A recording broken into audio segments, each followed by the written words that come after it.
Mumbai Indians ଛାଡ଼ିଦେବେ ରୋହିତ ଶର୍ମା। ତେବେ ସୂଚନା ଅନୁସାରେ IPL 2026ରେ ଅଭିଷେକ ନାୟର କୋଲକାତା ନାଇଟ୍ ରାଇଡର୍ସର ମୁଖ୍ୟ କୋଚ୍ ହେବେ। ଅଭିଷେକ ପୂର୍ବରୁ 5 ବର୍ଷ ପାଇଁ କୋଲକାତା ନାଇଟ୍ ରାଇଡର୍ସ ସହିତ ଜଡ଼ିତ ଥିଲେ, କିନ୍ତୁ ଏହା ପ୍ରଥମ ଥର ପାଇଁ ସେ IPL ଦଳର ମୁଖ୍ୟ କୋଚ୍ ଭାବରେ କାର୍ଯ୍ୟ କରିବେ। ଏହି ସମୟରେ ମୁମ୍ବାଇ ଇଣ୍ଡିଆନ୍ସର ଏକ କପ୍ଟିକ୍ ପୋଷ୍ଟ ସହିତ ସୋସିଆଲ ମିଡିଆରେ ହଇଚଇ ସୃଷ୍ଟି କରିଛି। କୋଲକାତା ନାଇଟ୍ ରାଇଡର୍ସ ଅଭିଷେକ ନାୟରଙ୍କୁ KKR ଦଳର ମୁଖ୍ୟ କୋଚ୍ କରିଛି। ଏହାର କିଛି ସମୟ ପରେ ମୁମ୍ବାଇ ଇଣ୍ଡିଆନ୍ସ ମଧ୍ୟ ରୋହିତ ଶର୍ମାଙ୍କ ଫଟୋ ସହିତ ଏକ କପ୍ଟିକ୍ ପୋଷ୍ଟ ସେୟାର କରିଛି। ପୋଷ୍ଟର କ୍ୟାପସନ୍ ରୋହିତ ଶର୍ମାଙ୍କ ଫଟୋ ଅପେକ୍ଷା ଅଧିକ ଆଶ୍ଚର୍ଯ୍ୟ କରିଛି। ମୁମ୍ବାଇ ଇଣ୍ଡିଆନ୍ସ ପକ୍ଷରୁ କରାଯାଇଥିବା ପୋଷ୍ଟର କ୍ୟାପସନରେ ଲେଖାଯାଇଛି, ଆସନ୍ତାକାଲି ସୂର୍ଯ୍ୟ ପୁଣି ଉଦୟ ହେବ।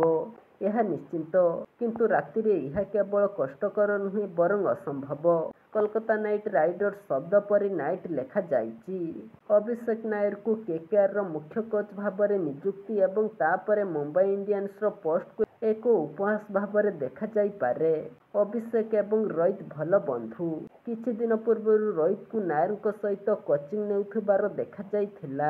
ଜଣେ ପ୍ରଶଂସକ ଏହି ସମ୍ଭାବନା ଉଠାଇଛନ୍ତି ଯେ ମୁମ୍ବାଇ ଇଣ୍ଡିଆନ୍ସ ରୋହିତ ଶର୍ମାଙ୍କୁ KKRକୁ ଯାଇପାରନ୍ତି, କିନ୍ତୁ ଏ ସମ୍ପର୍କରେ କୌଣସି ବିବୃତ୍ତି ଜାରି କରାଯାଇନାହିଁ। ଉଲ୍ଲେଖଯୋଗ୍ୟ ଯେ IPL 2024 ପୂର୍ବରୁ ରୋହିତ ଶର୍ମାଙ୍କଠାରୁ ମୁମ୍ବାଇ ଇଣ୍ଡିଆନ୍ସର ଅଧିନାୟକତ୍ୱ କାଢ଼ି ନିଆଯାଇ ହାର୍ଦ୍ଦିକ ପାଣ୍ଡ୍ୟାଙ୍କୁ ଦିଆଯାଇଥିଲା। ଅଧିନାୟକତ୍ୱ ହରାଇବା ପରେ ରୋହିତ ମୁମ୍ବାଇ ଇଣ୍ଡିଆନ୍ସ ଛାଡ଼ିବା ବିଷୟରେ ମଧ୍ୟ ବିଚାର କରିପାରନ୍ତି।